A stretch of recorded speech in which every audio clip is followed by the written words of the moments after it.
Alright guys, sorry for the mess. I've been tinkering a bit, but never mind. I want to show you real quick how you can make sure that you can control your other pedals, like my mobius and my timeline here. You see when I push here, it switches also on my timeline and on my mobius, which means I can assign effects for every preset here, so I don't need a controller for everything. I can just have a lead sound here without with delay and stuff like that. So what you do settings wise is you long hold this one, go to global settings, then you go to the midi through and make sure it's on merge. And if you have more than one, you can do the same here also. So hold the global on the timeline, global settings, and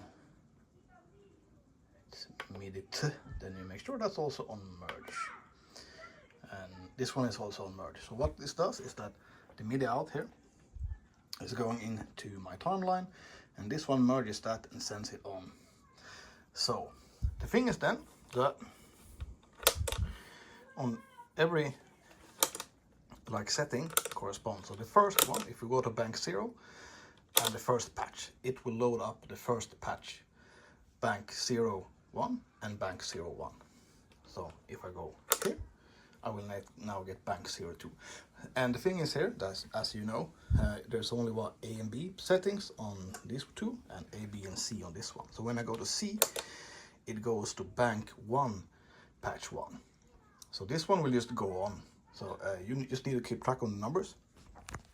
And yeah, this makes sure you can have like a setting, clean setting that calls up a chorus. All you need to do is move your presets to like the corresponding patch. It's not optimal. I mean, a MIDI controller would be more powerful, but this is a cheap way and you don't need a MIDI controller.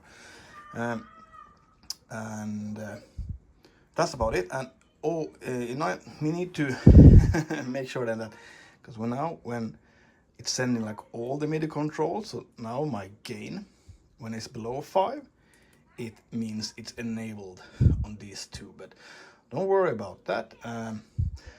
So set this up after you like made all your sounds, and I mean you can tweak here, but you need to make sure, because some of these patches control knobs on the other pedals, so gotta make sure what happens. So but just don't save over those presets, just make sure that all the presets are aligned and you should be good to go.